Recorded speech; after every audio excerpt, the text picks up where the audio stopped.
Welcome to daily Hindu analysis. మనం ప్రతిరోజు Hindu news పేపర్లో important current affairs articles exam point of వ్యూలో అండ్ అలాగే దాని వెనుక జీకే పార్ట్ కూడా కవర్ చేస్తున్నాం.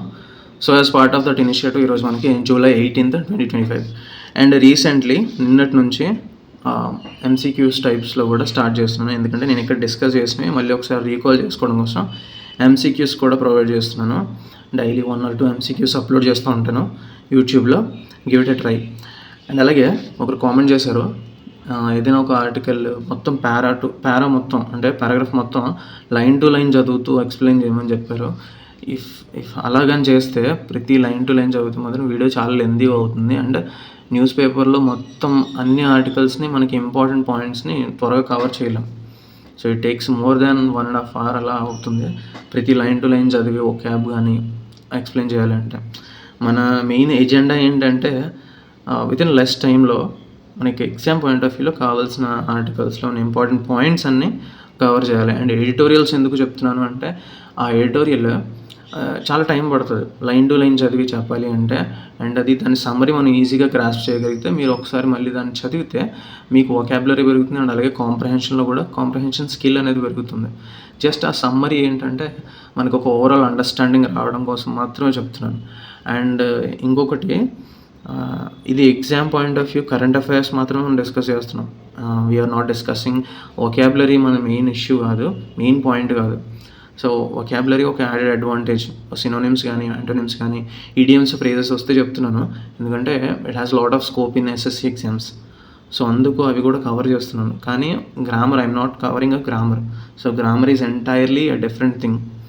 సో ఇక్కడ mainly focused on important current affairs and GK part. దాని వెనకాల ఏమైనా జీకే పార్ట్ ఉంటే దాన్ని కూడా కవర్ చేస్తున్నాం. ఎకనామిక్ టర్మ్స్ కానీ పాలిటీలో ఆర్టికల్స్ కానీ ఇట్లాంటివన్నీ కవర్ చేస్తున్నాం. ఫాలో రిలీజియస్లీ ఎవ్రీడే మనం కన్సిస్టెంట్గా వీడియోస్ చేస్తున్నాం కాబట్టి follow and get something out of it. మన వీడియో మీకు నచ్చితే డెఫినెట్లీ కామెంట్ చేయండి.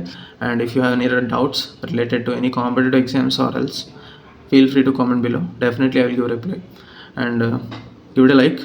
అండ్ ముందుగా ఈరోజు వచ్చిన ఆర్టికల్స్ చూస్తే మనకి ఫస్ట్ ఆఫ్ ఆల్ ఇక్కడ పవర్ ప్లే అని చెప్పి Nitish Kumar announces 125 units of free electricity అని చెప్పి ఇచ్చారు.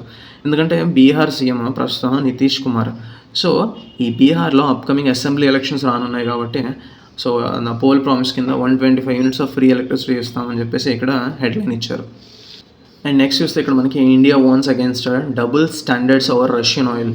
సో రీసెంట్లీ మనకి యూఎస్ఏ థ్రెట్ అనేది ఇచ్చింది. దేనికి అంటే రష్యాతో ఎవరైతే ట్రేడ్ చేస్తారో వాళ్ళ మీద టారిఫ్స్ విధిస్తామని చెప్పేసి వాటిని మనం సెకండరీ టారిఫ్స్ అంటాం. రెసిప్రోకల్ టారిఫ్స్ అంటే ఏంటో చూసాం, కానీ ఇక్కడ సెకండరీ టారిఫ్స్ విధిస్తామని చెప్పేసి చెప్పింది. ఈజ్ నథింగ్ బట్ రష్యాతో. ఎందుకంటే US is treating Russia as enemy. So మా ఎనిమీ కంట్రీతో ఎవరైతే ట్రేడ్ అది చేస్తారో సో వాళ్ళ మీద కూడా మేము టారిఫ్స్ విధిస్తాం, 100% టారిఫ్స్ విధిస్తాం అని చెప్పేసి థ్రెట్ అనేది ఇచ్చింది. So on back drop of that వాళ్ళు శాంక్షనింగ్ రష్యా యాక్ట్ ఆఫ్ 2025 అని చెప్పేసి ఇంట్రడ్యూస్ చేశారు యుఎస్ కాంగ్రెస్లో, అంటే యుఎస్ పార్లమెంట్లో. సో అది ఆగస్ట్ నుంచి మ్యాండేట్ చేస్తుంది 500% డ్యూటీస్ గూడ్స్ అండ్ సర్వీసెస్ మీద వేస్తాము రష్యన్ ఆయిల్ ఎవరైతే బై చేస్తారో అని చెప్పేసి ఆ యాక్ట్లో చెప్తా ఉంది. అండ్ నాటో చీఫ్ అయిన మార్క్ రట్టే, నాటో చీఫ్. సో ఈయన కూడా ఏం చెప్పాడంటే ఇండియా, చైనా, బ్రాజిల్ పుతిన్కి చెప్పాలి మీరు ఉక్రెయిన్తో పీస్ టాక్స్కి రెడీ అవ్వమని. ఒకవేళ అలా చేయనట్లయితే ఈ సెకండరీ శాంక్షన్స్ ఏవైతే విధిస్తారో అవి మీ కంట్రీస్కి చాలా హార్డ్గా హిట్ అవుతాయి, అంటే చాలా ప్రాబ్లం అవుతాయి అని చెప్పేసి ఆయన కూడా ఒక థ్రెట్ అనేది ఇచ్చాడు.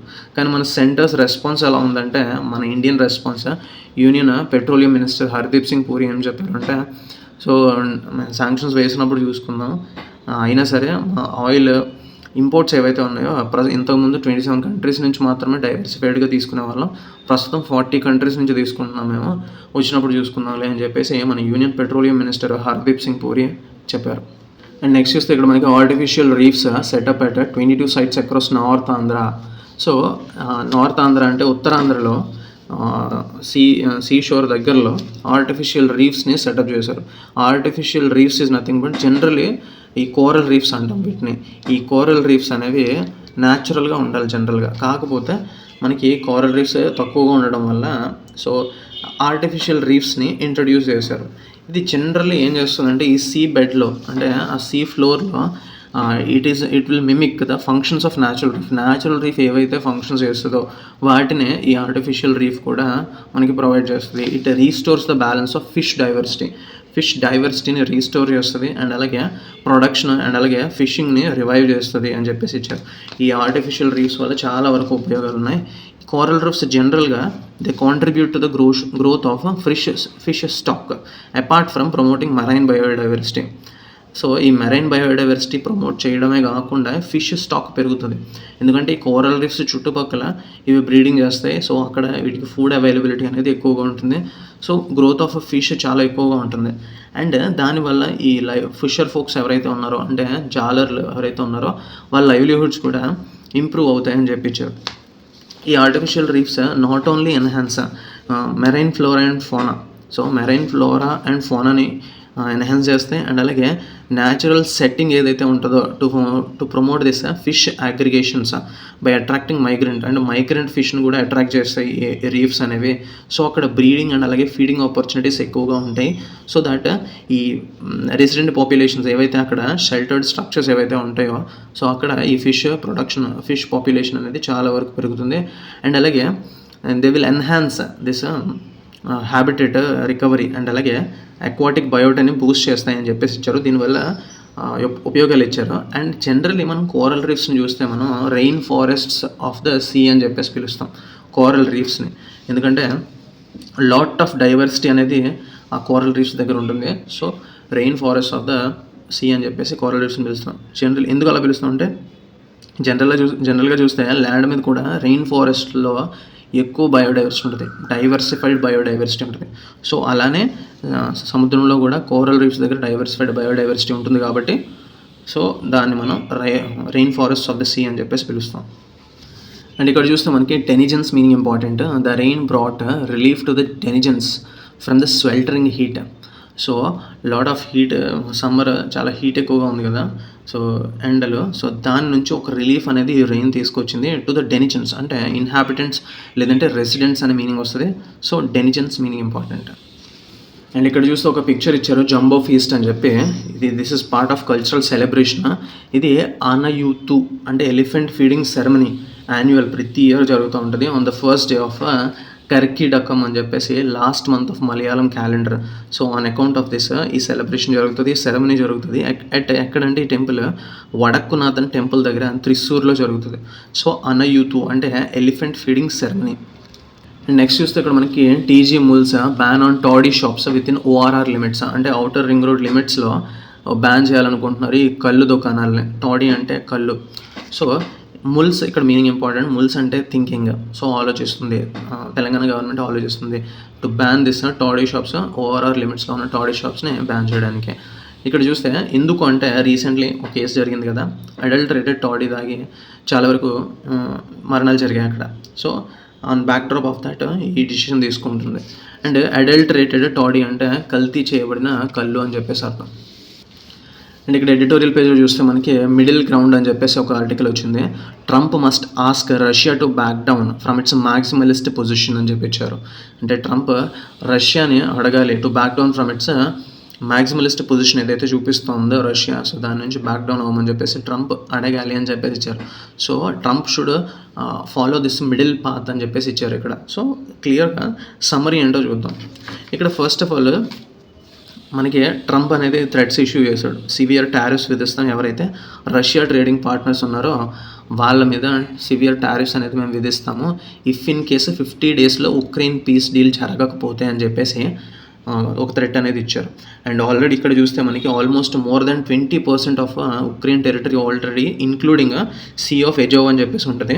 సీ ఆఫ్ ఎజోవ్ ఒకసారి మ్యాప్ ఓపెన్ చేసి సీ ఆఫ్ ఎజోవ్ అండ్ అలాగే బ్లాక్ సీ ఎక్కడ ఉన్నాయి చూడండి. అండ్ దాని నైబరింగ్ కంట్రీస్ కూడా చూడండి, వెరీ ఇంపార్టెంట్. అండ్ ఈ Sea of Azov coastline కూడా రష్యా పరం అయిపోయింది, అంటే రష్యా సొంతం చేసుకుంది. And more than 20% of Ukraine territory కూడా రష్యా సొంతం చేసుకుంది.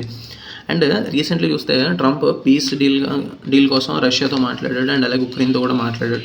అప్పుడు రష్యా అగ్రీ చేసింది నావల్ సీజ్ ఫైర్ మేము చేస్తాం బ్లాక్ సీలో, అండ్ అలాగే ఉక్రెయిన్స్ ఎనర్జీ ఇన్ఫ్రాస్ట్రక్చర్ మీద ఒక 30 days పాటు మేము అటాక్స్ అనేది చేయము అని చెప్పేసి ఒక సిగ్నల్ అనేది ఇచ్చింది రష్యా.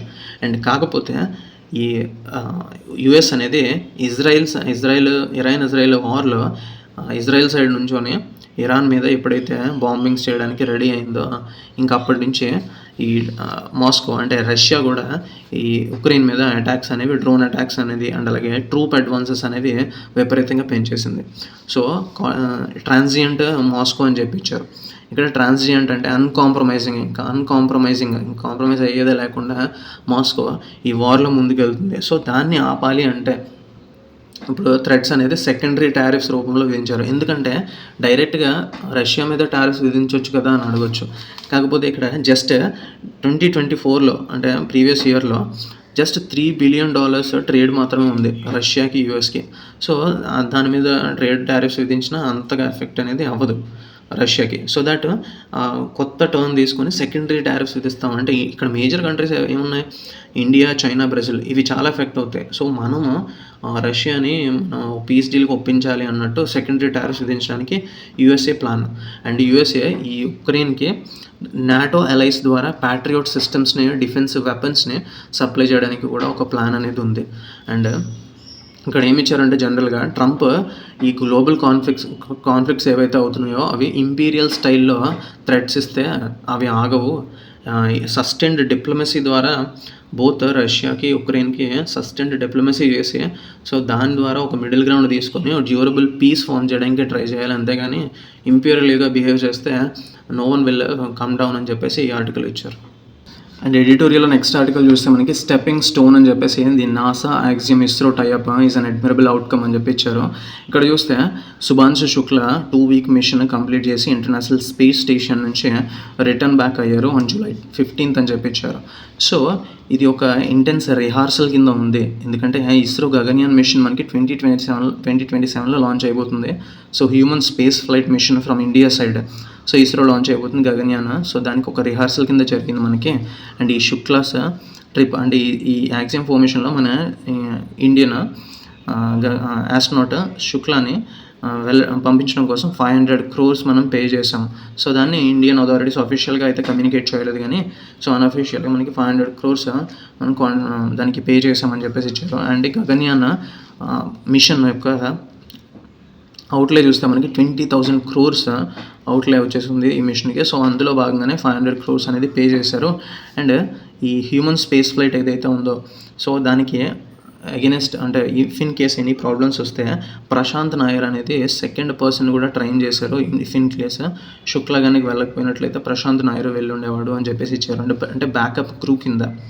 సో అండ్ అలాగే సో వీళ్ళిద్దరూ కూడా they are familiarised with this training advanced spacecraft systems గురించి కానీ, emergency protocols and adaptation, gravity adaptation ఎలా చేయాలంటే స్పేస్ మెడిసిన్, ఇవన్నీ కూడా వాళ్ళు ట్రైన్ చేయబడి ఉన్నారు. సో దట్ మనకి నెక్స్ట్ గగన్యాన్ మిషన్లో చాలా ఈజీ అవుతుంది అని చెప్పించారు. అండ్ అలాగే ఇక్కడ చూస్తే మనకి ఇస్రో చైర్మన్ వి నారాయణన్. సో మనకి ఇస్రో చైర్మన్ ఎవరంటే వి నారాయణన్.